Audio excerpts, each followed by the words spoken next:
My mind's been exploded because I've really seen what is possible for somebody to do if they follow that path less traveled. Because I remember working in sales jobs and trying my absolute best, like really trying hard and getting dialed in and selling stuff and making like maximum 4 or 5 grand in a month. You just need to be confident in yourself. So cold approach, there's a video I have that says what to do before you cold approach. Yeah. And cold approach, before you do that, just become the man that is confident in himself. So when you've gone gym, you've stacked a bit of cash, you're feeling good, you will not find it hard to approach women anymore. Yeah. When you're looking good and you feel good in your skin, you dress well. But a lot of guys, they want a trick so they can be a bum and go and approach a girl and get the number, whatever. And that can work sometimes. You've got to have innate confidence to pull it off. So for most guys, I would just recommend keep doing it over and over again. And if you need an opener, go up, say hello to a girl, introduce yourself. Actually, no, go up to a girl. This is one that Tate says. So go up to a girl, tell her she's beautiful, ask her what her name is. If she asks you your name back, she's into you. The CEO of Testosterone. I'm here. How did you get a title like that? Like, who appointed you the CEO? Did you have to pass a board of directors? You know? We did. We got it through the board of directors. No, there's a story behind that. I was in Thailand. I met Hamza. And we sparred together. We did our first sparring session together, Muay Thai. Yeah. And we met in a gym a couple of times, and I'd seen him on YouTube a little bit. I knew who he was, so I went and said hello. And then we ended up in the same Muay Thai gym, did a sparring session together, filmed it, and then he put it on his Instagram as the CEO of Testosterone. And then I took the name and I put it on YouTube, and I just ran with it. But after he posted that first video, I got like 3,000 or 4,000 Instagram followers in a night from his page. So people seem to like something about my persona straight from there. And that's what really got me into the YouTube, was that's how the name came about. Yeah, Hamza's got like a super engaged following. Oh, yeah. It's a cult. Cult leader Hamza. It's a cult. Yeah. And so, for anyone who doesn't know your real name. Yeah, my real name's Jack. But not as good as CEO of Testosterone. God damn. I actually had some advice to leave the CEO of Testosterone name to just move to my own name. Yeah, because you got a cool name, Jack Hopkins. You know? Jack Hopkins. That actually is a cool sounding name. It's not a bad name, but I think I'll run with CEO of Testosterone for a little while. Yeah, just keep it going. One of my best mates, Joe Delaney, so his username on Instagram, he's huge on YouTube as well, but his username on Instagram is Shred Bundy. Like after a shredded Ted Bundy. Perfect. And everyone's like, you do know that's like a serial killer. Maybe you would get more brand deals or customers if you change it. And he's like, nah, it's like he's staying with it. Yeah, exactly. I want my cool name. Yeah, but he's built a cult following as well, like a super engaged audience. So I would say stick with it. Stick with it. That's what it's all about. Yeah. It's building something that people really love or feel a part of. And I started actually watching your videos, I'd say 6 months ago. I found them on YouTube. That's crazy. Yeah. And they're like, quite recently, and I even like when I was looking through your videos today and sorting by like most popular and stuff, some of your most viewed videos are only in the last like 3 to 6 months. Yeah. So like you've had probably a bit of a blow up year. Well, I've only done it. I've only been on YouTube for 1 year. What? Yeah. No way. Are you serious? I only started a year ago. Oh, I'm an old man. I've been on it like 8 years, The start of June. Okay. I'd had a channel before. It was called Limitless Podcast. Yeah. I started it in COVID. And I did about 10 episodes of this Limitless Podcast. And then I let it go.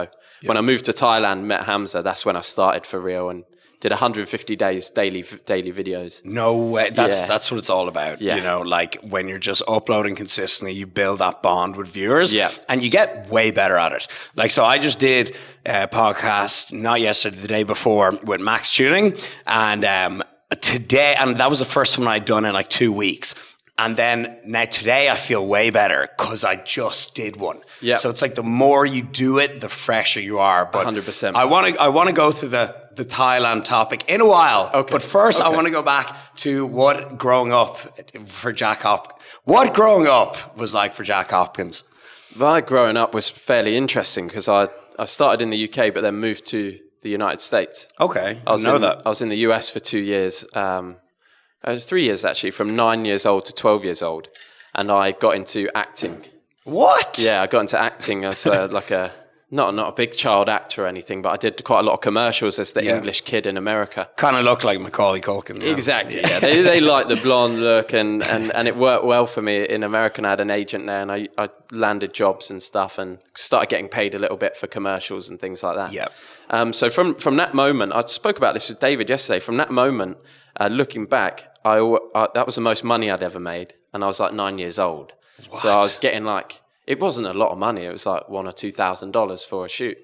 But at that time, it was crazy money to me, and that got me addicted. Yeah. That got me addicted to the feeling of like going in a trailer, having someone bring you donuts and sort of look out for you and stuff, being given this money, being treated like just a bit of a star, even though it's a little commercial. To me, it was like the biggest thing in the world. Better than me at 9 years old. Shite in me pants or whatever. Yeah, exactly. I was doing the same thing. Yeah. I was just doing it in the trailer. In style. Yeah, I was doing it in style. But after that, I was a bit addicted to that feeling of like, oh, I really want more of this. I want to be successful. I want that attention. Yeah. So a lot of my childhood, when I got back to the UK, I played a lot of sport. I did the normal stuff growing up, had good friends, played football. My dad was my football coach. Had a lot of fun playing football. My dad was my coach from 5 to 18 years old, and I ended up the captain of our team. That was amazing, playing football and having my dad as coach. Yeah. But when I got back, I had an agent in the UK. So I was doing auditions the whole way through school and the whole way when I was younger.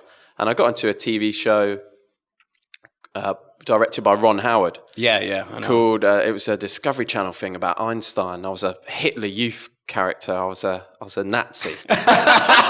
Nice. The role you were born to play. I was typecasted as a Nazi, and that's about all I did. And then I just got a lot of rejection through that industry, and it got to a point where I got to uni, and I still had an agent, but I couldn't be bothered to go to my auditions anymore. I was tired of it. I was tired of people saying no. It didn't feel right to me anymore, and I went down a bit of a path of experimenting with drugs and alcohol in uni, as I think a lot of us do. Oh, yeah. And went down some dark paths with that, came out the other side, went into a 9 to 5, worked in sales for a while, got into fighting, which sort of brought me through the other side of drugs and alcohol. I was always into my training, but just not into fighting. Fighting sorted me out. And then the move to Thailand. That's basically my story summed up. Nice. Yeah. I just like what you said, everyone, they go through that party mode when in college. And so it was obviously fighting for you. But if it wasn't like bodybuilding in the gym, for me, learning about training and nutrition, my life would have been ruined. I can guarantee you that. I would have been a complete waster. I would have gone off the rails. But the feeling of being consistent and being on track with my training and nutrition, same for you in fighting, outweighed the feeling, the high that I would get from going out and partying. So you need to find something that you value more, that will keep you on track. I agree. And I think for everyone, it should be training first, because it's something you have control over. That's the biggest thing. Whereas auditions and things, there's always this element of non-control. If I didn't get picked, it wasn't down to me. Maybe they just didn't like you. Yeah, they just didn't like me. Yeah. This wasn't a Nazi role, so I couldn't have that role. But with the training, you control it. You control how you look and what you eat, and that gives you a great sense of pride. You start to build that up, and then you don't want to ruin your body. Yeah, literally, I think now, I'm biased because I work in the fitness industry, but I just think, feel free to anyone listening to disagree with me, that the foundation to success begins with training and looking after your body and your health. 100%. I think everything after that, once you actually master that, everything falls into place. Yeah. Your confidence improves. Therefore, your business improves. You connect with more people. You network with more people. Everything, once you get on top of your training and nutrition, like people are like, oh, it's just going to the gym. No, you don't get it. No, it fixes everything. It does. It really does. It really does. But so Darren told me, I think when you were in sales, you had a little funny story. You got fired from sales. What's the story behind that? I did get fired from a sales job. I don't know if I told this one on the pod. Was it the real estate one? I'm not. Yeah, it was the real estate one. I don't know if I told this to Darren. I don't even know if I'm allowed to tell this story, but I'll tell it. Okay, nice. Don't worry. Fuck it. You're in a safe space. So yeah, I got into. Basically when I was at uni, I got into down the path of to support my own drug habit. I was selling a little bit of drugs on the side. Yeah. So I was still doing that a bit, but I wanted to get out of it because I just knew it was never going anywhere good, and that wasn't what was sort of planned for me. I just knew I was going to get myself in trouble at some point, as you do if you do stuff like that. Yeah. So I was trying to get out of it, but I was still kind of in it at the same time. So I got a job as an estate agent, and oh man, my mother. Don't for anyone listen. The story is satire. This is satire. It's a satire comedy. Yeah, this is not true. But anyway, we're acting. We're acting right now. This is a character. So I got this job as an estate agent, and at the same time, I was still dealing. So I was in the car with this girl. There was this girl that was teaching me how to be an estate agent and do these rentals. So she was taking me around the car, and she was pretty hot on that. Okay. They always are, the estate agents. Yeah, she was pretty hot, and I was trying to show off a little bit. She was a bit older than me. And she sort of started asking me questions in the car, like, oh, do you do drugs? Do you party a bit? And stuff like that. And me, just like total retard. I was just like, oh, yeah. If you needed drugs, just come straight to me. anything you need, I've got it. If you want to party, I'm your man. And I didn't think anything of it. And then later that day, I got into the office. And I was doing all right at this one. I've been there for a few days, but I'd done all right. I was coming along. I was going to be quite a good estate agent, I think. Yeah, and, better than as soon as I got back, I got called into the office with this guy, with my boss, and he sat me down and he was like, "So you're a drug dealer, are you?" No, you're joking me. And you're like, I guess. And I was do you want some too? And I was so put on the spot. I was like, well, I'm trying not to be anymore. But it's like, Jack, you're doing student rentals. You realise we definitely can't have you working here if that's what you're currently doing. Bro, I'm dying. Yeah. That is an amazing story. And so did you stay at that job? No, he fired me on the spot. Oh my God.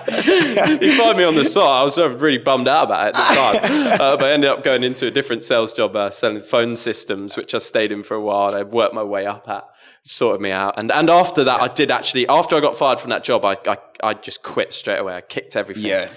Because I was a bit pissed at myself for ruining something. Yeah. I've been fired from a few jobs before, and as much as we like to say, "Oh, I don't care," it's actually a really like rejecting feeling. Yeah. And like, especially, what age were you at that stage? Like, I was 21. Yeah, exactly. So I was like, about that age when I got fired from a string of jobs as well. I was really lost and lazy in life. And yeah, it's a bad feeling. Like you feel like a dumbass. Yeah, really. It's a shit job anyway. It's a shit job. Apologies, Danny. Anyway. But like, it's a job you don't like, that you don't want to be doing, and I still can't hold it down. Yeah. So it's a bad feeling. And so, what advice would you give to your 20-year-old self? What age are you now, actually? 24. Okay, nice. So what would you give your advice to 5 years ago, yourself 5 years ago? 5 years ago to myself. It's always a tough question for me because there's very little I want to change because of how much wisdom you gain by doing bad things or messing up and learning from it. For sure. So I really wouldn't be the same if I hadn't done the stuff. I would just say, and I would go back to myself and say, look, it's all going to be all right in the end. Stick to your heart, follow your heart and what you want to do. You know what's good. I know what's right and wrong. And I've realised that as I get older. I know when I'm doing something right and I know when I'm doing something wrong. So I just say to myself, listen to yourself. When you know you're doing something wrong, stop it and start doing the right things. Nice. But I wouldn't want to change too much about my past because it's what gives you your stories. Yeah, exactly. Yeah. And I'm not sure if you have looked into the butterfly effect. There's a movie with Ashton Kutcher. I've never You've never heard about the butterfly effect? Okay, so basically it's like a butterfly, something as small as a butterfly flapping its wings on the other side of the world could trigger off a series of events that has a ripple effect, and it affects so many different things. And so if you did something slightly different, like really the smallest thing different, your life could go off on a completely different trajectory. So when people are like, oh, I would change this, I would look back on this. No, you got to think of the butterfly effect. If you did anything even slightly different, you wouldn't be where you are today. Exactly. So that's one that I often... I might be an estate agent. Yeah, exactly. Hate not estate agent. Yeah. I just think it's a cool job. I got mad into property in the last year. I got really interested in it. So that's hilarious. If you're a good one, if you were selling the good houses. Yeah. I was in Bournemouth. I was like... not much going on. Nah. Young Marbella, they're living the dream. Yeah. They're honestly just like partying every night, selling villas and meeting cool people. Property's big game here. Dope. But so... I'd say my advice, if I was to talk to my 20-year-old self, same as that. You know, you don't want to not have any regrets or mistakes. But I would say to not be afraid of taking the road less traveled. So I remember when I was in college, well, I failed college, I dropped out, but for the brief period I was in, I thought this was the only way. I thought I was like, this is what we got to do. You know, we got to finish school, we go to college, we get put in a job that we don't want to do, and then that's it. You have the wife that you hate, some shithead kids, and that's it. You know, maybe you go on holiday, you get 10 days off a year, and then that's it. And at the time, I was like, I want to do something to do with fitness. How do I do something where I can impact as many people around the world as possible, and also do it on my own time as well? And YouTube fitness was like only in America. And so when I started doing it in Ireland, everyone was like, what? Who the fuck does this guy think he is? Doing bicep curls on the internet. Fucking Billy Big Biceps over here. And so that's what my advice would be to my young self is trust the process, you know, which I did. And, you know, don't be afraid to take the non-conventional route. You don't have to do the thing that you've been brainwashed into doing. So that's the advice I'd give. And how would you say your mindset has changed over the last couple of years? But my mindset in the last year has been exploded. My mind's been exploded because I've really seen what is possible for somebody to do if they follow that path less traveled. Because I remember working in sales jobs and trying my absolute best, like really trying hard and getting dialed in and selling stuff and making like maximum 4 or 5 grand in a month. And thinking like, I'm fucking working as hard as I can. Like, there's nothing more I could be doing to make more money. And I just thought like, it must take so long to get rich or make a decent amount of money. And then when you do something for yourself, when you take that risk, it just comes with all of that reward. And you don't realize how easy and something can be when you're on the right path, taking that risk, which is a crazy thing for me to see after thinking, sales is the only way for me in this certain job. Certain sales jobs, you can make a lot of money, but you've got to find the right vehicle. So I'd say to somebody that's kind of stuck around that 3-4 grand mark, you need to find a better vehicle or do your own thing, because that's where the real money, the real life is at. Yeah, absolutely. And so what did you learn from working in that sales job? Because I want to go into a little bit what you're doing now, your main source of income, but just while we're on the topic of sales, what are your 3 best tips when it comes to selling a product? Selling a product, you have to believe in it. And when this started for me, I had to trick myself into believing in products when I was selling phone systems, because it's a fucking phone system. Keep going. All right. Keep going. So if you're selling a phone system to a business that you don't really give a shit about, you have to try and make yourself believe in it. So believing in your product is huge, and a customer can feel that straight away. And you've got to understand people. You've got to be able to talk to them. People buy from people they like, but also people that they respect. So it's not necessarily, you don't have to be the nicest guy. You don't have to bullshit around like building rapport. You don't have to talk to somebody like, oh, how's the weather down there? What are you doing this weekend kind of thing. No one really gives a shit. But if you're sharp, if you sound like a sharp guy, you know what you're talking about, you're enthusiastic about your product, you give yourself a very good chance of selling something. And then the other thing is questions. Sales is all questions. So you ask questions to figure out what somebody really wants. Because if I'm sitting down here with you, and let's say we're selling a car, and I go straight into selling you a Range Rover, but you're looking for a Ferrari, I can try and sell you the Range all day long. But all I really needed to do was ask you some questions about what you're looking for, and I could have sold you the Ferrari. But maybe some customers, they won't correct you. They'll just get pissed off and they'll leave. So you have to make sure you know what you're selling before you sell it. So all sales is basically questions, figuring out your customer, building a bit of rapport, and then asking for the deal. That's awesome. Nice. Jeez, that was like perfectly said. And smashed it. I've done it for a while. I got into sales when I was 16. And I still sell now, obviously. It's part of the game. Life is sales, in my opinion. And my dad is a salesman. Okay, now are you and your father still close? Because you mentioned him with football and now this as well. Yeah, me and my dad's still close. Just got him I just bought him a Omega Seamaster, the one from the Casino Royale Bond film. Nice. Something I've always noticed about my dad. But my dad's always given us everything we've ever wanted growing up, and he's got a great house, and he's done really well for himself. But I've always noticed my dad's never had a watch. Like he's never wore a nice watch or anything. So I've always wanted to sort that out. It's been on a list of things to do for a while. And I was in Dubai airport, and I got got the Omega and gave it to him. That was pretty awesome. Oh man, what was his reaction like? Oh, he loves it. He loves it. He's just wearing it non-stop now. Yeah, that's amazing. I remember like, so growing up, my dad was in the army. He was like extremely high ranking. He played GAA. It's an Irish sport for his county, Sligo. He was like an amazing athlete.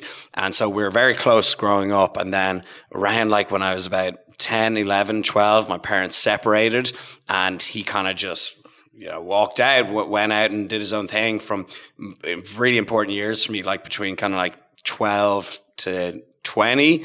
Then, we kind of reunited a little bit. Yeah. But only recently we really started kicking things off again and becoming best mates. And it's just such a good feeling. And one of the highlights of my year was like, so when I finished this villa, I had it built. I flew him out, and we just me and him. I sent my girlfriend packing for the weekend. Yeah. She went off, and me and him had just an amazing weekend together, just father and son catching up, and it was one of the proudest moments of just my dad seeing this place and bonding with him. Yeah, so that's awesome, man. I'm delighted to hear about the watch. Yeah. And so let's go into your business, okay? You got CEO. I'm the CEO. So tell me what exactly it is you do, and what are your source of income? I have two arms to my business. Okay. So the main business that I run now is called The New Elite, and it's a network for entrepreneurs, guys like us that are into their fitness, they're into their health, their mindset. They want to make money online. They want to travel the world. They want to do cool things. They want to live that road less traveled with other guys, because it's so good to have brotherhood. So we put together this network of entrepreneurs. We meet up around the world. We've got chat rooms talking about various different things, crypto, money, business, all the good stuff. Yeah. We've got all my courses in there as well. And then we do a lot of meetups. So guys meeting up, getting together, cigar dinners. We do masterminds as well around the world. And it's basically a network for guys. Let's say you're listening to this now and you're making 10 grand a month. You've started your business, but you feel alone. Your friends are not on the same path. Yeah. And you want guys you can share your stories with, guys that are doing 100, 200 grand a month that you can talk to and get advice from. And I just find that accelerates people's progress so quickly. Yeah. So we do that. But that's our main business, is that a membership for that. And we're just growing that out, building different arms to it. We're going to have locations as well. So actual clubs, like clubhouses. Go on Marbella. Mate, I'd love to. I'd absolutely love to. Marbella is amazing. My first time here. Awesome place. Can imagine myself going here. But we're building out that. So we're building a team at the moment. We promote leadership inside of the group. So we've got leaders in different countries, putting events on. A load of lads just got back from Croatia. They went and did some mountain hiking. And then we did an event in London a couple of weeks back. And then the other arm of my business is for guys that are not making 10 grand a month yet. Yeah. Or not really making any money online yet. And they want to get into sales. So we teach them, it's a 3-stage course. It's called the 10K Accelerator. Start is mindset and body. So all my training programs, how I got my mind right, bang, just sort that out. Shattering limiting just beliefs. what you're saying. Yeah. Getting your head straight, because without that, you can't do anything. Yeah. Get your head straight, sort yourself out. Number 2, we've got a sales professor in there, a guy called Connor, who's done 7 figures selling other people's offers online. So he teaches how to get into online sales, so you can sell from anywhere in the world, like through Zoom calls. We've got a full course on that, where to find the jobs, how to become good at sales. And then the third part is for guys that maybe they've found a job working for someone else, they're making 10 grand a month, but they want to do their own offer. I did a personal branding section on the end of it, on how I built my YouTube, my personal brand, and my offers. Okay. So if they want to do their own stuff, they can. Nice. And that's the 2 businesses we have. So we have the courses there for guys that sort of under 10 grand a month, ideally $10,000 a month would go into the 10K Accelerator. Guys over 10K a month would go New Elite and Network, and that's where they get their value from. Very nice. And so look, 90% of courses that I see out there, a lot of them are BS, all right? So the funniest thing is, it's guys claiming to be an expert on a topic and they make money off that topic. But the only thing they're actually making money off is the course they're selling about the topic. It's so funny. They're not actually good at that. So how do we know your course is legit? Well, my course is run by a guy. So I totally agree with you. And to be transparent, I make my money from my courses. Before this, I did sales, but I didn't make a huge amount of my money from it. So my money has come from online business and course sales. But that's what it's about, so it's okay. I'm talking about crypto guys who've never made any money in crypto, and they're selling courses about crypto. Yes. Yeah. That's what I'm talking about. Yeah. Ours, I knew that although I've done sales for a long time, I've not worked enough online sales jobs, and I've not done the money that I wanted to do. So we hired a guy specifically to put inside there. He runs a Discord. He does a weekly call with everyone. He built out half the course. I built out the other half of the course. In terms of the mindset and the fitness stuff, like I've done that. Oh yeah, I've got receipts on that. Yeah, for sure. And I got receipts on the personal branding as well. Yeah. So it's only that bit in the middle, and then the rest is a network. So you just have to trust that the network is good. Yeah. And we've got testimonials and things, and we seriously changed people's lives. Like I could show you some testimonials. That's awesome. Fucking change people's lives. Okay, yeah, I've even actually seen comments. I think one of the best ways to look out for if something's legit or not is, of course, reviews and testimonials. Yeah. But even like I've seen your comments on YouTube and everything, and they're awesome. You know, you can just tell that you're doing a great job. So yeah, fair play on that. Awesome. And then so when it comes to, I know it's a buzzword recently, but it summarizes it well. Escaping the matrix, living off the grid. You know, you're in Thailand, you're in Marbella here. What are some of the first steps you need to make to live a life of freedom? You've got to get control of your income. That's the first thing. So if you can build out an offer and have access to your own Stripe and making your own money coming into your bank and not relying on someone to pay you, that's very, very good. Yeah. I would say if you can't do that, just having a reliable, someone reliable to pay you in online sales, for example, that you know that money's coming in. Yeah. And then you need to take yourself out of banking in one country. So many people are banked in one country, which is fucking awful. Yeah. Like you didn't realize how unstable that whole system is. Yeah. So you need to get yourself, I would recommend if you're making over 10 grand a month or maybe 20 grand a month and you're not currently banking out of Dubai, that could be a real good move for you. If you're not interested in living in the UK for more than 90 days a year, go bank in Dubai. Also, there's many countries around the world that you can go to and you can pay a certain amount of money to open bank accounts. Yeah. So you go and open bank accounts around the world. What are some good ones of them? Well, Thailand's pretty good. Yeah, I've actually heard that. Yeah, Thailand's pretty good for banking. You can go there, get the right visas, do it the right way, open a bank account. Thailand's an amazing place to live. You can split your time between Thailand and Dubai. That's what I do. Nice. Then you can bank in both places. You can keep your home banks as well, your home credit cards. Yeah, keep a little bit. Keep a little bit there. Keep a little bit there. Yeah. And then there's a couple other places. These are the only places I bank at the moment. So I can't tell you much about any more, but I'm planning. I know what you mean. Yeah. And so, how did you end up in Thailand, of all places? Thailand, that came from the movie The Beach. One of my favorite movies ever. So I'll actually tell you this, right? Do you know in PP Island? So I don't know if it's still there. Yeah, exactly where it's filmed. Yeah. So I was there at the time, right? And I was with like a group of friends from school. I was very young. I was maybe 19, 20. Do you know, I think it's called the Banana Bar. It's like an upstairs bar. I don't know if you can still go there. I've never been there yet. Oh, you've never been? I've never been to Marbella yet. Oh, what? Oh, no, but you know, PP Island. I've not been to Big Beach. Oh, wait, that's amazing, right? I don't know if it's Fifi or PP. PP sounds kind of gross, but right. So there's this bar, and it's called the Banana Bar, and you have to climb up a winding stairs to get to it, and it's like on a rooftop. It overlooks the whole town, and you can buy like weed over the counter there. I'm not big into weed at the time. Me neither. Yeah, I think we'll go into that. Yeah. I think it rots the brain, but anyways, at the time, I would pro legalize it. You know, I don't think it's worse. I think alcohol's worse, but I'm not into it myself. Yeah. Anyways, so you go up. Everyone's smoking. It's a nice atmosphere. You can get really nice food, burritos. There's hammocks everywhere, and they have a huge projector. And I remember I went up there and they were playing The Beach. And that's the first time I ever watched that movie. Really? Was in that setting. Oh my God. So it was like you could see Maya Bay from the roof. Oh my. So I fell in, I was with all my friends, we're having a few beers, watching The Beach. You're basically living the movie at the same time. Exactly. And we were like, I was broke, and we were like, I was wearing like the worst clothes. Yeah. And it was like, I'll never forget, that's the first time I watched it. So I fell in love with that movie. So a little side story, but go on. Amazing. Yeah. So I had the same experience, but just from my bedroom when I was 14 years old. I'm watching that in my bedroom thinking, what am I stuck here doing this? And I was only 14 at the time, so there's not much I could do about it. But it remained in my mind, and I started training Muay Thai because it was a part of MMA. Yeah. And a great Muay Thai instructor. I started looking online these Muay Thai camps, and I was just fascinated. I made a dream board. had a girlfriend at the time, long-term girlfriend. We had an apartment together. I had an office in there. I made a dream board in my apartment. Had all these trees on it and different villas in Thailand and Muay Thai camps and stuff. I remember my girlfriend coming in. What's that? It's my dream. Planning your great escape. It's for the future. It's for far in the future. She's like, where am I on the dream board? Yeah. I don't want to do that. Yeah. It's not your dream, bitch. Yeah, it's my dream. My dream board. What's that fighting thing on there?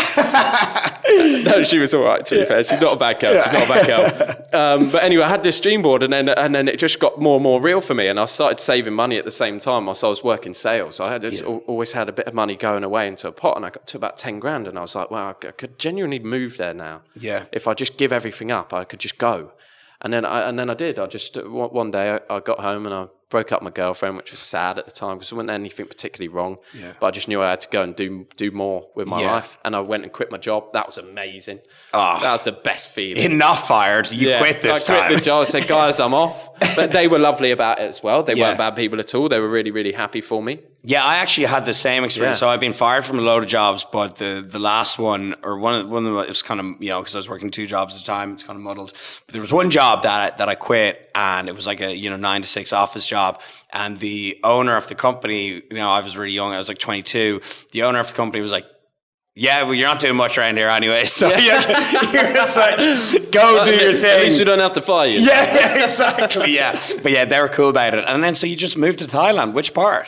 I moved straight, so I had to, it was around COVID time, so I had to jump through a few hoops. I had to do a quarantine in Bangkok. Oh, man. Did a quarantine in Bangkok, met these 2 French twins downstairs. Unfortunately, they weren't female. Okay, I was about to say, like, French twins. That sounds pretty hot. Story. Yeah. They weren't female, but they were really nice guys, and we traveled together for a bit. So we went straight to Koh Samui. We did the New Year there, which was open, actually. They'd opened up for New Year. So we did a party there, and that was my first look into the Thailand experience. I remember pulling one of the hottest girls I'd ever been with on my first night in Thailand, and just having a crazy night, mate. Yeah. And then, so I was like, wow, I fucking love this place. Yeah. And then we went to Phuket, spent a bit of time there, traveled around together, did Pangan. We're hanging out. I was partying a little bit at this point. I was doing online fitness coaching through my Instagram to make money, and got to a point where they had to go. They finished their vacation, and I settled down in Koh Samui to get some work done, and just started training hard, started working hard, and ended up on the YouTube. And then it's all gone from there. And now I'm Bangkok based. Okay. I'm flying back to Bangkok. I just got a penthouse in Bangkok, which I'm super excited about. Wait, you bought one? No. You ran not yet. Yeah. But give it, because that's a ballsy one. That's that could be like, that could go any way, you know. You can buy condos there fairly easily now in Thailand. There's some good legislation coming through in Thailand for buying places. Yeah. So you can actually buy them without having to have a Thai partner. Oh yes, some of the rules have changed. There was a few rules, but there's like rules in Bali, whereas like you never actually own the property. It's like something unless you're Indonesian. There's some weird shit like that. Yes. So you got a nice penthouse. I got a nice penthouse that's rented for a year now, so I'm looking forward to that. Me and some great friends I made through New Elite are moving there together. Sick. And not living in the same place, but we're all in the same building. Okay. Yeah. So we're just gonna run riot. You are gonna run the show. We're gonna work all day. We've got a gym downstairs. We've got squash downstairs. Got sauna, pool, everything. It's gonna be amazing. So I cannot wait. Wait. So it's in Bangkok. Would you not like think of basing yourself on the islands, or is that just too unproductive? Well, I was there for a year and a half, and I've had villa on the islands, and I've done that. I've had my sort of dream villa that I had on my dream board. Yeah. I've had that for 6 months, and the truck and the motorbike. I've had all of that, and just think it's slightly too unproductive on the islands. I've still got a place there. I've got a 2-bed that's got a pool that I can go back to. Okay. Yeah, so it's an hour flight.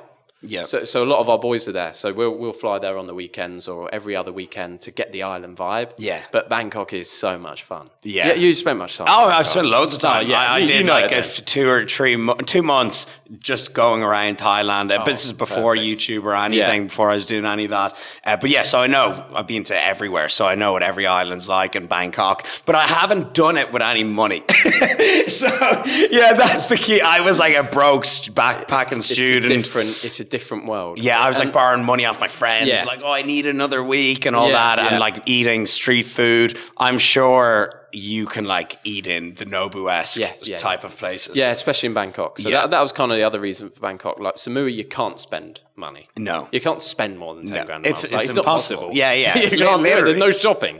There's no shops. There's nothing there. Yeah. There is one mall, but there's nothing really that. I know them all. Yeah. So actually I went back in recent years with Joe Delaney, my friend Joey D. And that's when we did both have, decent YouTube channels and a bit of cash and stuff. And we went to that mall. I know the one you're talking about. And we ordered like, it was honestly like a pound of sashimi, like loads of sushi, everything. Every day after the gym, we would just order that. And it was like €10, if anything. We were eating like kings. Oh, yeah. It's nuts. It's amazing. It's a great place to go if you actually want to just like train hard, get some sun. You can obviously go on the piss, but, and eat like a king pretty much. It's a beautiful life. It is a really beautiful life. We had a great time there. Yeah. And I love going back. I get a great feeling going back because that's where everything started for me. A year and a half there to change my life. Yeah. So when I go back and I spend a bit of time there, it's amazing. But Bangkok, if you want to do, especially if you're in business, and I have to go to Dubai for,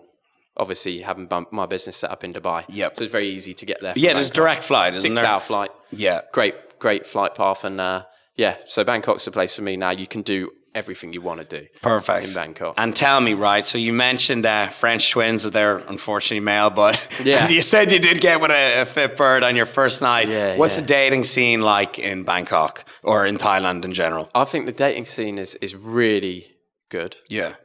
Girls are so kind. Yeah. And it's very easy for a Western guy. It's really easy. But that being said, you have to be very, very careful. Mm-hmm. You have to know your way around women and framing relationships, because if it's easy for you, it's easy for everyone else, right? Yeah. So you still got to look in the right places. You've got to find the right kind of girls.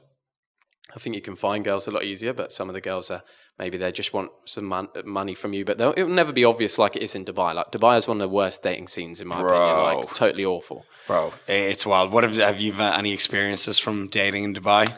I've definitely got some experiences from Dubai. So, what are some red flags to look out for when dating Dubai? I'll go first, right? You go first. If she's got in her bio, if it says London, Dubai, get out of there. Get out of there. And then so you look at the pictures, right? Private jets, yachts, Dior, Fendi, shopping, everything, and then it's like. It says something like she didn't have a job, and I'm like, part-time nurse, hairdresser. She must be the fucking CEO of the world, CEO of L'Oreal or some shit. But it's like the math ain't mathing, so that's the first thing I would look out for. Yeah, 100%. I wouldn't date in Dubai at all. Do not do it to yourself. Yeah. Do not do it. I think if you're in Dubai and you've got girls from maybe back home that you want to fly out and see there, that's often what guys do. Mm-hmm. Girls back home, because you've like a British girl that's grown up in the countryside or whatever and gone to normal school is such a different girl to these girls in Dubai. Like she will appreciate things so much more. Yeah. And same with Thai girls as well. Like if you get a Thai girl, she's from Chiang Mai or something, like a small village, and she's never really had anything at all, and then you want to show her this kind of life. I think that's amazing. I think that's a great thing to do. Much better than showing it to these girls that have had it already. Like princess, actually royalty. They don't value it anymore. You see it in their eyes. They expect dinners. You go drop $1,000 on a dinner. I dropped $1,000 on a dinner with me and a buddy, a couple of his girlfriends, two, and a girl I was with. And they don't even notice it. Yeah, it's just a given. There's not even a please and thank you. This is standard. Like it would have to be something amazing. And my girl was in my ear, like not my girl, but the girl I was with was in my ear on this date. Like, would you ever buy me stuff? Like, show me stuff to buy her. And I was like, you fucking nuts. They just expect it. Like they're just on their phone, constantly scrolling. She was like, she was pretty hot, so she was like, if we were going to be together, would you be willing to buy me this stuff? Did she give that? And I was like, what are you talking about? It's the second time we've seen each other. Like, that is why are we going to be together? Like your personality's dreadful. You're so annoying. So do you spend more time in Dubai or Thailand? More time in Thailand. No, Yeah, I am really warming to Dubai. I didn't like it at first, but I found a great group of guys in Dubai that we've hung out with. We ended up networking with. Shout out Wakar and your friends Wakar. Yeah. We went on his pod. He's doing a new podcast.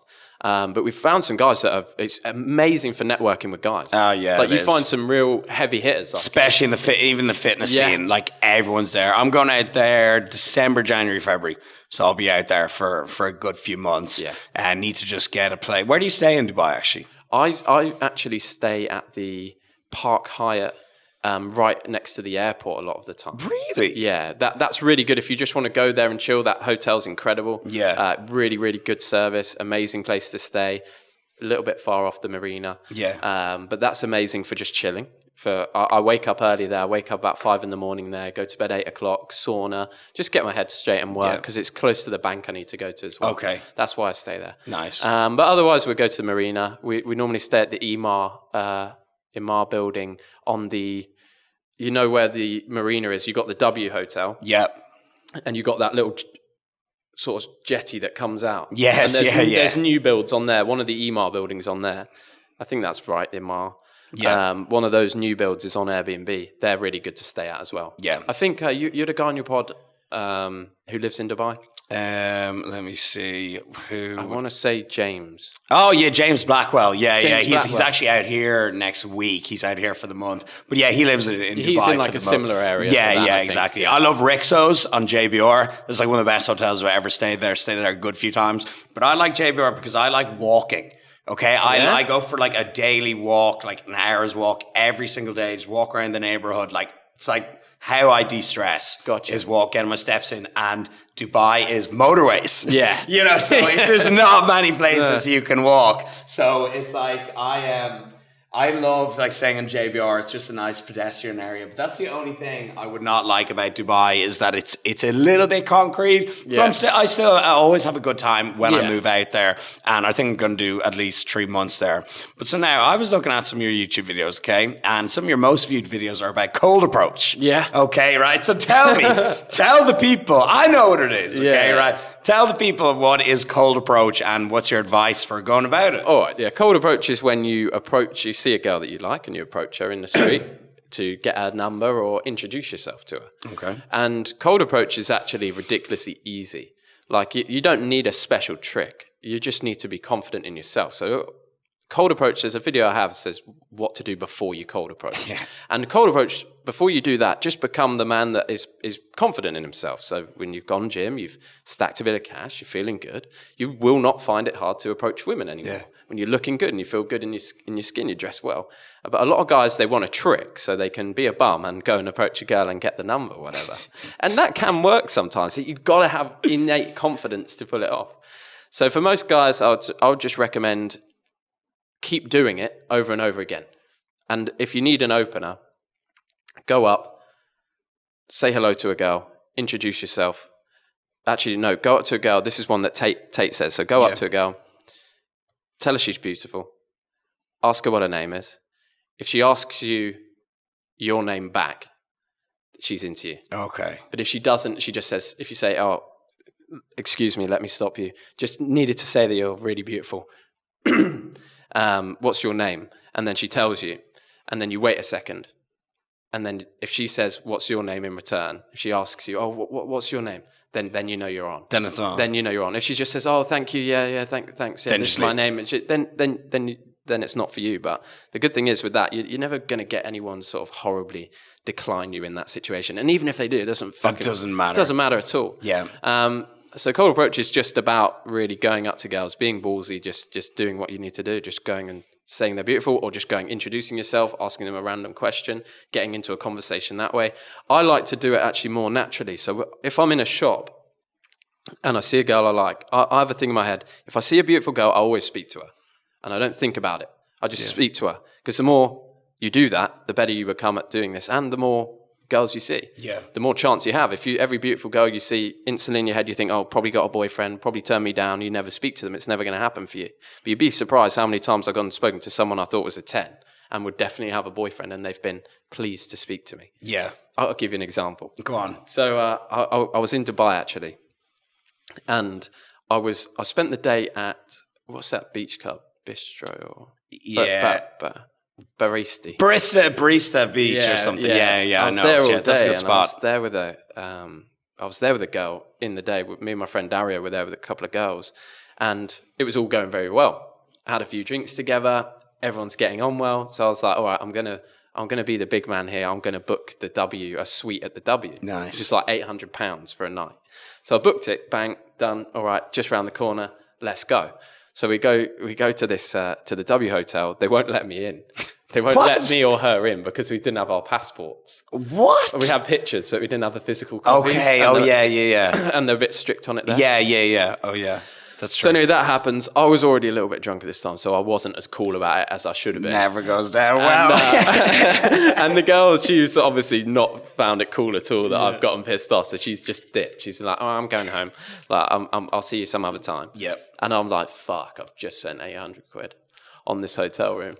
Never do that, guys. Like, never be relying on a girl to come back because you spent money, because you give off the wrong vibe. And I've had a disaster with that. It booked a whole weekend in Marbella for years ago. And never do it. Never ever do it. She was like, "I thought we were friends." So it's like, So that happened. I was pissed. I went home. I went to the apartment, me and Dario in. I was like, "Mate, I'm pissed off. I've lost my girl." He's like, "What's happened?" And I was like, "Oh, yeah, they wouldn't let us in. She's gone home now." I've got my passport, checked in, and went up to the bar, and there's 10 out of 10 Russian girls sitting on her own. And I was angry, so I just walked by and said, who are you here with? And just shouted at her. And she's like, "Oh, no one?" And I was like, "Can I sit there?" And she's like, "Yeah, come sit with me." I was like, "All right, drinks." Waiter, bring some drinks. Started drinking with her at the hotel, and normally you walk in, you just wouldn't speak to her. She was too hot, you wouldn't speak to her. I was feeling loose. I was feeling a bit angry anyway, so I just went for it, and it paid off. Yeah, absolutely. And you know what? Oftentimes when there's a super hot girl, smoking hot girl, no one's talking to her. Yeah. So like that's the advantage that you have by just going up and spitting some game. You've got none to lose, and 99% of dudes in that room, especially if she's just sitting there on their own, they're not talking to her anyways. Go for the 10s, boys. Yeah. Just go straight to the top. Come on. 10s only season. I love that guy. I love that guy. He's always in Marbella. Is he? All his videos are in Marbella. I've never met him. I just seen him on TikTok. He's a legend. Yeah, he's a legend. We need to get him on the pod. Yeah, get him on. So how did you get into the kind of like dating scene as well? Like, was there a bad breakup that kind of made you learn about openers, cold approach, and game in general? I've always been into it, like, since I was really young. Yeah. Like, ever since I was started having girlfriends at school and stuff when I was like 10. Yeah, nice. Like, I was always into girls. Like, Yeah. I've always loved that stuff. So I've had a fair few different girlfriends and a lot of relationships with girls, short ones, long ones, whatever. And then I just realised that often the way to get attention, a lot of guys, that's what they want. A lot of the reasons we do anything that we do is because we want. Oh, it's all women hot girl. spur on the world. Yeah, exactly. Men wouldn't invade countries or start businesses if it wasn't to get the girl. We want hot girlfriends. We wouldn't even go to the gym. No, exactly. So I realised. We wouldn't do anything. If that's why we're doing everything, I might as well do some videos on it, because that's probably what's going to relate with a lot of guys. That's what they want to learn about. Yeah. So for me, I've always been into it, mate. I've been doing this forever. Yeah, and where did you first look to learn about it? I know where I first kind of fell into that. Like, but did you read a book or watch some videos? What did I read? I read The Rational Male. Oh yeah, Rollo Tomasi. Yeah, that's awesome. That's one of the best. Yeah, it's a pretty savage one. Yeah, another really good one. It's like, I don't know the name of the book. It's by Richard Cooper. Alpha 20 Red Flags, or the Rational Male. No, that's something Alpha something. Yeah. I know the book. Yeah.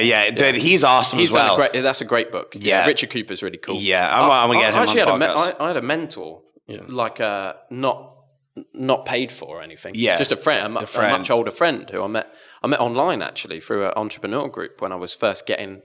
Before I went out to Thailand, and I'd quit my job and left my girlfriend. I ended up speaking to this guy, David, in the States. Big G. Nice. Big G, David, humongous beard. and we just started chatting, and obviously if you're chatting with guys, a lot of conversation does go to women.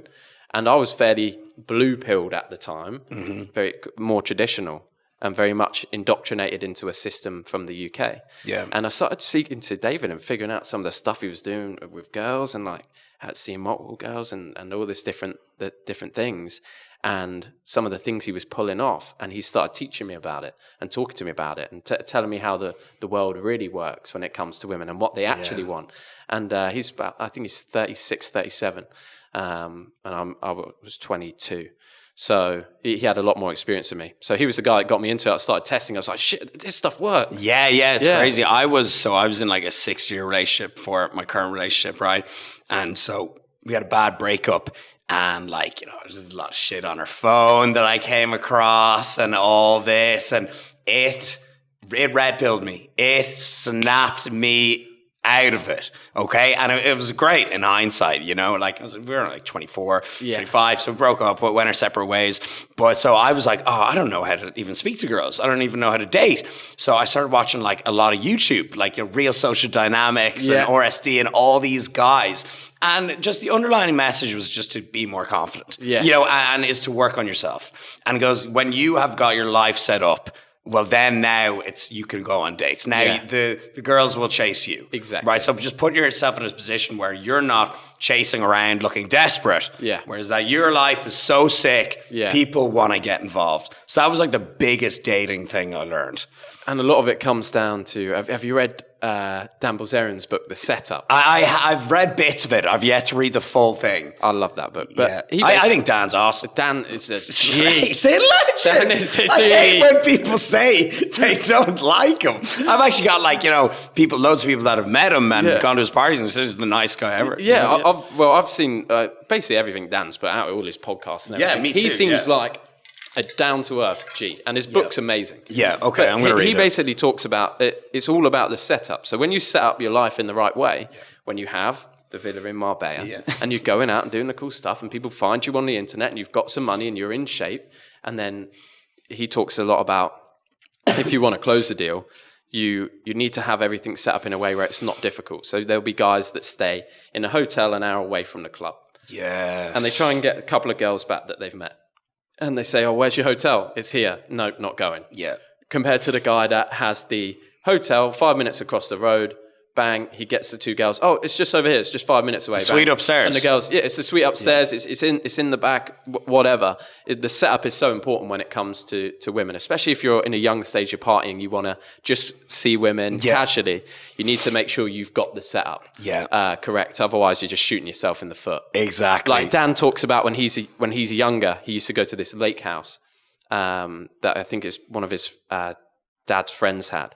And they go to this lake house, and him and his buddy would be out on the boat, and they pull up to other lake houses around the dock and be like, do you want to go on the wakeboards with the girls? And they've got an activity to do. Yes. And then after they'd be like, do you want to come have a barbecue at our place? And before you know it, they're back and they're into you because the setup was so easy. Exactly. And so one of the easiest places that I've pulled when I was like single, I've gone there so many times, is Las Vegas. And the reason for that is because every single hotel or nightclub, every nightclub's in a hotel, and every hotel has a nightclub. Have you ever been to Vegas? I've never been to Vegas. You never? Oh, okay. Get me to Vegas, baby. Yeah, we're going. But so I mean, like, you know, let's say you're in Omnia or Caesar's Palace, whatever it is. All the big nightclubs are, like, you can probably picture Las Vegas, you know what it looks like. They're all just on the bottom floor of the hotel. So it's like, whatever you're staying, you're literally just like key card, bang. And you've resumed the night afterwards. Fantastic. Out for seconds and firsts. Yeah, exactly. Oh, 1 minute of glory. But yeah, that's so interesting about, you know, logistics, how that's kind of one of the biggest factors. And so you've also got a video that I had a good look at today, and it was titled How to Go from a 2 to like a 10. How a guy can do that. Looks maxing. Yeah, I think it's 2 to a 9 or something. Something like that. Something like that, right? So tell me, right, how does a guy go up a few levels, and what is looks maxing?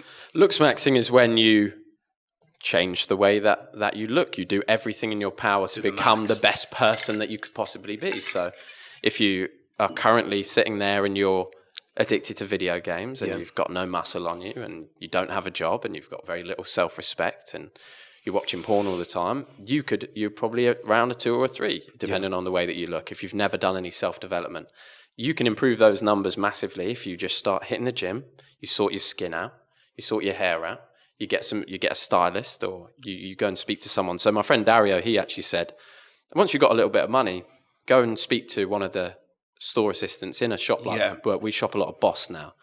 Boss are really doing some good stuff. Really, yeah. And I love Massimo Dutti at the moment. I don't know how you pronounce that. I've not been in there. Oh man, there's one. Marbella. Oh no, I have. Yeah. I have. There's one in Marbella. It's in there. yes. Yeah. Oh man, it's beside Zara. It's quality. Perfect and good prices. Oh yeah, exactly. You don't even need a shop designer. You know, like obviously it's great if you do, but you know, there's a lot of good options. There's a lot of options, but go and speak to somebody that knows style and fashion. Find somebody on the internet that you want to replicate their style. Somebody that does well. Yeah.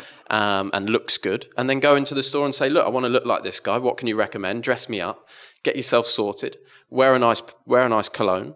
I mean, there's so much you can do. If you're currently at 2 or 3 and you start training and you learn how to fight and you start a business or you start working a job and you have all this self-confidence, it doesn't really matter if you're ugly, because ugly guys get pussy. Oh yeah, like seriously. Girls don't care that much. If you're built and you're a bit ugly and you make money and you're dressed well, and you smell good and you're well groomed, like there's nothing you can't really do. Yeah, I'm like, hey, half the girls I date are taller than me. Exactly. A lot of guys on that part of the internet, a lot of guys will be like, but I'm short, like it's never going to happen for me. Just fuck it. There's nothing you fucking do about it. Yeah, you just got to go out there, just go and get it. Exactly. And you know what? So I think the basis is, you know, obviously losing body fat and getting in shape, but so many people, like guys and even girls, they've got like great looking faces, and if they just like, you know, got themselves healthy and in shape, it's like you're kind of giving yourself a facelift. Like you change your actual looks. Like when you lose body fat, you don't just change your physique, you change your looks as well, and obviously your discipline, your mindset, and everything. So I'm a believer that a guy can go from like a 3 to an 8 and a 9. Yeah. Like guys especially, like get a fade. You know, get in the gym. You know, get your fade. Get a fade. I get a fade every week. I'm going to get one now after this. But yeah, so I think guys can make huge improvements and they don't even like realize it, and they don't realize even like the positive effect. It's not just a vanity thing. It's like the positive effect when you look in the mirror and you see something that you're proud of, you're proud of the way you present yourself. It's going to have an impact in every single thing in your life. Totally agree. And so what's the day-to-day life looking like you at the moment when you wake up? I know you're on holidays at the moment, but generally speaking. Generally speaking, if we were in Bangkok right now, I would wake up in the morning, into the gym, probably wake up 7, downstairs into the gym, work out hard, sauna, upstairs on the laptops. Team come round, which includes sort of sales, marketing, perhaps videographer, not 100% sure yet, might still shoot solo, deciding whether to get a videographer or not. Yeah. But we basically map out, okay, what's content going to be like this week? What have we got to do? How are we going to get leads in for our courses and things? Go through all of that, eat well, plenty of steak, 3 steaks a day. Yeah, hit steak and eggs and rice, and then hit our targets for cash collected. And then go and do something fun. Nice. Go and do something fun. Take some girls out. Go for a nice dinner. Have one or two of the girlfriends around and one of them, Annie. Enjoy ourselves and maybe watch a movie or something. But that's basically what life will be like. And then we would work 3 weeks of the month, and then every 4th week we'd go away for an adventure. Okay. Like climb Mount Kilimanjaro or something like that. That's the plan. Like hunting in Siberia or something. No way. Yeah, some bit of team bonding. Yeah, team bonding. I love that. You know, I love that word adventure. It's so British. Yeah. You're like, get me on an adventure. Get me on an adventure now. And I's a Thornberry. We're going on an adventure. I love an adventure. Yeah. There's nothing I love more than a fucking adventure. To put the phones away. Yeah. To put everything away. To just run around in the jungle and get into an adventure. Yeah, and so is Marbella a bit of an adventure for you? How long are you going to stay for? Yeah, I haven't got an outbound flight. I've been here the next couple of days, I think. And then I head back, see my grandma for her birthday, and then fly back to Thailand. Yeah. And so before we go, I want to wrap things up with the Ibiza story. Tell us about the Ibiza story. This is fresh. This is a fresh one. Fresh, sweet one. Yeah, so for my friend Dario, it's his 29th birthday. and he wanted us all to go to Ibiza. He loves the clubs. He loves DJs. So I never met somebody that likes to just be in the club and listen to music so much. He genuinely enjoys it.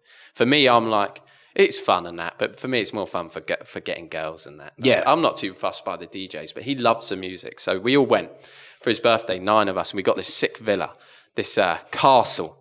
And we were over the moon. We got off this flight. We were on a flight with Ricky Hatton, you know, the boxer. Oh, yeah, no way. Yeah, There's only one Ricky Hatton. We were on a flight with Ricky Hatton. Yeah. The flight was nuts. Everyone was just doing their thing, like getting absolutely steaming on the flight. Everyone's standing up. There's music going. A couple of fights nearly broke out in the plane. Ryanair Ricky Hatton standard. up front, great guy, by the way. Was awesome. And so we're on our way. We touch down. Everyone's buzzed. We get in a cab. Take us to a nearby supermarket, buy champagne, moes and vodkas and stuff like that. And we were dressed pretty well. Me and Dario both have LV bags and got Rimowa suitcases and things. So we looked fairly flash. And we got to the villa, absolutely blew our minds. We're running around it. We're just like a bunch of little boys just Yeah. oh my God, it's going to be the best fucking holiday of my life. Yeah, you always, it's the first day syndrome. Yeah. And we found this table football, and we pulled it out of the garage. We put it in the front of the house. We were playing table football, having a few drinks. We're like, all right, let's go to a club. Went to High. Great. Ibiza. Best club, in my opinion. I really like High. Yeah. So went there, great night. Pulled a couple of Latinas. Yeah, you know what? In your video, you said Latinos. I was like, between them and the French twins. I'm like, this guy, there's something going on here. I was still a bit faded when I made that video. Just come back off the trip. But Latinas, we went back with a couple of Latinas and got to the house and just popped a bottle of champagne, having a great time. My friend Matt went up to his room, came back down. It's like, Jack, there's €1,000 missing from my drawer. And I was like, that's weird, man. He's like, has any of the girls been upstairs? And I was like, no, they haven't been. And he was pretty sure in his head that the girls had been upstairs or stolen his stuff at this point. Yeah. So we weren't freaking out too much. Thought we'd probably just ask him and get it back. Yeah. So I went, I didn't think much of it, actually. I was not really thinking straight. And I had a few glasses of champagne, went upstairs with my girl and got into my room, and both the double doors were open. I had the biggest room there on the balcony. Both the doors were wide open. And I still got into bed with this girl. You're like priorities. I didn't even think about it. Yeah. Like, oh, they've blown open. Yeah, it must be a draft in here. Totally locked, and they're blown open. And then I looked to the wardrobe. Both wardrobes were open, and I'd hidden I always hide my stuff. I'm fairly paranoid about robberies and shit anyway. So I'd hidden all my stuff in the wardrobe behind blankets and things. And I noticed both wardrobes were open and just ripped apart. The whole room was ripped apart. And I noticed just everything was gone. Like my Louis V bag, I had $6,000 cash, I had all my clothes, all my designer clothes. Oh man, they took the clothes? Fendi shoes, Gucci shoes, all my stuff, my fucking toothbrush they took. That was a good electric toothbrush? Fucking sick joke. No, it was a fucking normal toothbrush. Plastic one? And I'd already taken it out of my bag, my wash bag, and I'd put it on the side in the bathroom, and they took it. That's probably just like a power move from them. They're like, I fucking hate this guy. I'm going to take his toothbrush. I fucking can't brush his teeth. Yeah. I don't give a fuck. I don't give a fuck. yeah. I took all my other stuff. You think I give a fuck about a toothbrush? Yeah. And so they took all that. I started going crazy at this point. I was like, oh fuck, this is not good at all, because I had all my laptops for running my business, my iPads, my documents for my Dubai business, my Emirates ID, all my banking cards, everything. So I was freaking out at this point. And we basically, the other boys got back from the club. Everyone checked their rooms. Everyone's stuff had gone. God. Everyone's suitcases, everyone's clothes, everyone's cash, everything gone. And then we checked outside, and by some stroke of luck, they'd thrown my passport and my hard drive with all my videos on, and my documents for my business in Dubai, and all my bank cards, they just thrown. Wow. They just chucked them. Same with everyone else's like passports and stuff. Out of the car. They checked the bags and they chucked them, just out on the side of the street. Wow. Do you know what? Actually, that's crazy that you mentioned that. I was in Miami once, and I was with Mike Thurston and Max Tuning. We were staying in an Airbnb, and our place got broken into, okay? And passports were taken, and I had a flight in a few hours, more or less. This is at like 10 at night. We got home. I had a flight like the next morning, and like we were like, oh my God, you know, I was like, take anything but the passport. Yeah. And then the following day, like at about, you know, midday, some like banger of a car, like, you know, some hood car comes up, just chucks my passport at the front door, drives off. So like they obviously had a moment of guilt, or they're like, oh, I don't need this. This guy's stuck. I was like, hey yo, do you want to throw the phone and wallet back? But they just chucked it back like that. I into the front yard. It was like a house, and I was like, it's so weird. I'm like, hey, maybe you could have sold that. Actually, mine was my bank cards are out on the drive, thrown out of the car. That's strange. My documents were up. So we found one of my friend's there was an upstairs room that none of us really went in. We went in there. We found my friend's whole suitcase. They didn't like his clothes, so they left all his stuff. Because he didn't have any designers in there. Peasant. Yeah, so he was like, why have they taken my suitcase? It's the worst suitcase I've no you fucking good your clothes. game, bro. And then we found his suitcase, and in there we found they'd left my documents and my hard drive, which is good. Yeah. So that was all right. And then we went nuts. We were like, we've got to drown our sorrows. Yeah. We went to the police. We obviously did all of that. We tried to track the air tags, went to a few locations, scouted out an apartment building, but we think it was a safe house. Yeah. And we questioned a few people. There's nothing we could really do. And then we just partied. We just had a fantastic time for 5 days with no clothes or toothbrushing or anything. Yeah. Nice. Just complete, dirty, horrible degenerates. And lovely. That's what you got to do. Yeah. And I liked your mindset afterwards. That's what I want to touch on and wrap up on. What was your mindset kind of afterwards? At the end of the day, it's only stuff, and you can very quickly become your things as you make your way up in the world and start earning more money. You start to place your value on the things that you own. And when you get it all taken away, you realize that you're still left with everything that you've achieved and done. So I still felt good. I still felt like, I don't know my clothes. I'm like, it doesn't make a difference. I still had no problem with girls. I was not wearing good clothes. Like, it was no issue because I still have the innate thing inside of me. Like, I can get it all back. It's not a big issue. It's about who you become, not what you acquire along the way. And that's a beautiful thing because no one can take that. That's very nice. And so tell me, what is the game plan for the second half of the year? Second half of the year, content mania. Go crazy on the content. I want to do a lot more vlog lifestyle content. In Bangkok. Show people the lifestyle. Get into that. And go crazy on the videos. Build out our business. Continue bringing on members for the new elite. And 10K Accelerator. Keep changing people's lives. And probably do another event before the year's out. Nice. The event we just did was amazing. Oh man, I just did one in Marbella, and so far it's the best day I had this year. Yeah. It's the best day I had in the summer. Really. Honestly, very, not only like a proud feeling, but you know, it's a party and everyone networks and everything. It's like you're combining work and pleasure. You are, you really are. It's fantastic. And they're amazing things. Like these networking, I've done a lot of them myself for other groups, like been to them, and they are amazing. Yeah, they're brilliant. You make one connection, you make your money back. They pay for themselves 10 times over. That's such a good way to put it. Make one connection, make your money back. Yeah, one connection. I've made one connection at events before, and it's paid double, triple the event, just that one connection. Yeah. Let alone what I learned at the event and all the other things. Man, so I wish ROIs are crazy. I wish I had that quote when I was marketing the event. Yeah. Use it for your next one. I'm going to use it for the next one. Tell the people where they can find you. You can find me, the CEO of Testosterone, on YouTube, or Jack Hop Fitness on Instagram. They're my two main places to find me. Go check me out. If you want any of my stuff, it's all linked under the videos. Boom. Thank you so much for coming on the podcast today, and great to have you here in Marbella. Mate, thank you for having me. Boom. Good man. Smash.